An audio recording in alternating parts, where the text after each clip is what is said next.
A protest swim between Tobago and Trinidad ends prematurely.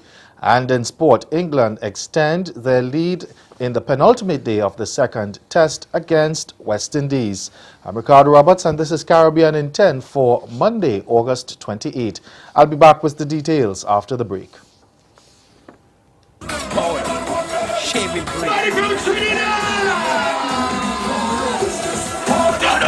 Business. Everybody start jumping. 1, 2, 3, start jumping. Start jumping.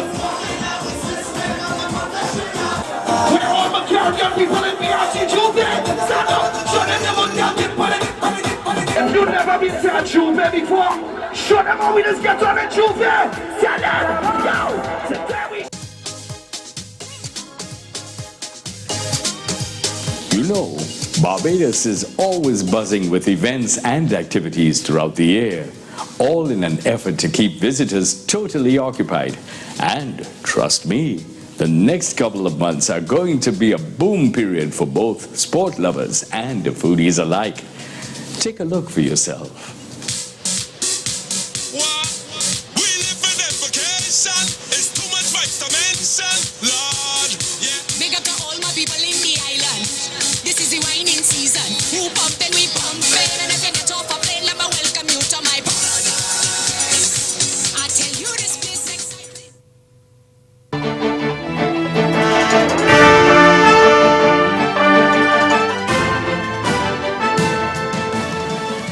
A protest swim between Tobago and Trinidad ended earlier than planned this morning, despite a warning from the Coast Guard that the swim attempt was inherently dangerous because of the natural currents between the two islands. Tobago House of Assembly Minority Leader Watson Duke and Assemblyman Farley Augustine set off around 8 this morning to protest the ongoing inter-island ferry service woes faced by the Tobagonians, as well as the fiasco surrounding the procurement of cargo vessel Ocean Flower 2. Duke said it was important to stand up for the plight of Tobagonians and he would get to Trinidad via sea by any means necessary. About an hour into the swim, a tired Duke held on to a canoe that was being towed, but soon after the tow rope snapped. Duke then got into the canoe, but the vessel capsized and he resorted to holding on to a jet ski as he spoke to the public via Facebook live stream of media houses on a boat alongside him.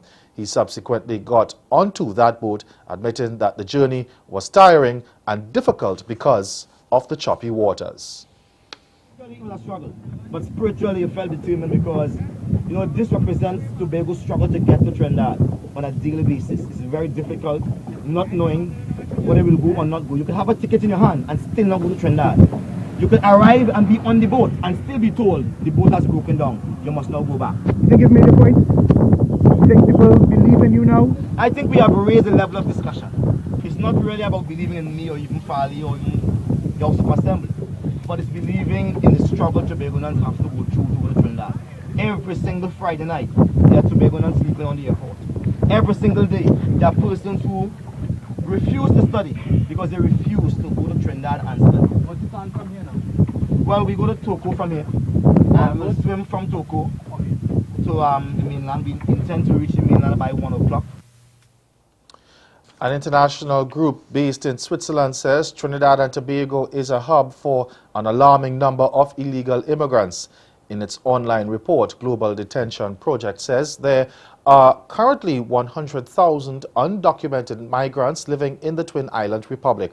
The report says that at the rate foreigners are migrating to the country, national security could be seriously compromised. It says Trinidad and Tobago is a stomping ground for illegal immigrants because it is one of the wealthiest countries in the Caribbean. According to the report, Guyanese and Jamaicans formed the two major groups of migrants living there illegally. It added that Venezuelans and people from Ghana were also seeking refuge in Trinidad and Tobago in droves due to the economic situation in their countries.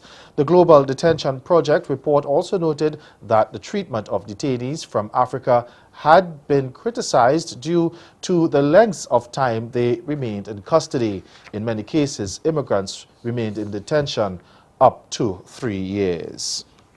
Over in Guyana now, the pilot of the Air Services Cessna aircraft that went missing early yesterday has been confirmed dead. Yesterday afternoon, shortly after locating the missing aircraft, members of the Guyana Defense Force discovered the lifeless body of the pilot Imran Khan. He was the only person on board the aircraft that went down in the jungle. Now, according to reports, Khan was operating the flight between the villages of Chi and Madia in Region 8 when air traffic controllers lost all contact with him. Shortly after, another aircraft operating in the same area managed to pinpoint the location of the plane based on a signal from the emergency locator transmitter. This is the second fatal accident involving a domestic aircraft in Guyana in recent weeks. Last month, a Roraima Airways pilot lost his life when his small aircraft went down just after takeoff. Earlier this month, another crash involving a Wings Aviation aircraft left its pilot nursing several serious injuries. Investigations into those two incidents are also ongoing. Stay with us. Your Midday Sport is next. Wow, el gobierno, únicamente al gobierno, de verdad que sí. Queremos vivir, mira, queremos comprar libremente, nos tienen amarrados, la inseguridad, mira, antes se caminaba libremente, mira, esto es horrible, horrible, más que todo la economía, el trabajo, no hay trabajo, mira, yo soy una persona que trabajo turismo y mira, no sé qué hacer, dime qué hago, hacia dónde vas, no voy a vivir de un sueldo mínimo. While the Test cricket is a tough sell in other parts of the world, England can still largely pack out crowds for the longer format.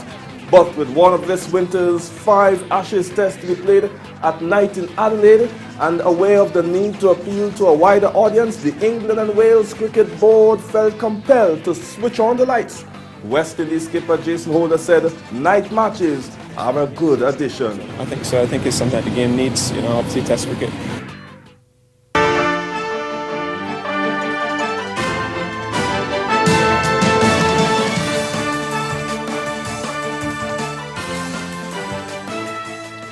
England extended their lead on the penultimate day of the second test after West Indies off-spinner Roston Chase earlier grabbed 3 wickets today. Now the side amassed near 300-run lead over the West Indies' first innings total of 427. Now Chase so far has taken 3 wickets for 57, while pacers Jason Holder and Shannon Gabriel have supported with the 2 wickets. Earlier, when the West Indies or England were on 251 for 4, they were batted into a strong position by Stokes and Malan, who extended their 5th wicket stand to 91 before being separated. Malan faced 186 deliveries and counted 7 fours, while Stokes struck 11 boundaries in a 111-ball knock before becoming the first victim of the session, caught on the ropes at wide long off by Craig Brathwaite. Just Johnny Bairstow bungled a reverse sweep and then dragged on to Chase for 18 before Malan finally perished, bowled by Chase as he was pushed down the wrong line. Still in cricket now, Brendan McCullum smashed a scintillating half-century as Trinbago Knight Riders trounced Jamaica Talawas by 36 runs to rattle off their 6th straight win in the Caribbean Premier League over the weekend. Sent in at Sabina Park, the visitors stormed to 208 for 6 off their 20 overs, with New Zealander McCullum top scoring with 91 off 62 balls and Colin Monroe striking 42 from 22 deliveries. And we hear more of that. That's Caribbean in 10. Good afternoon.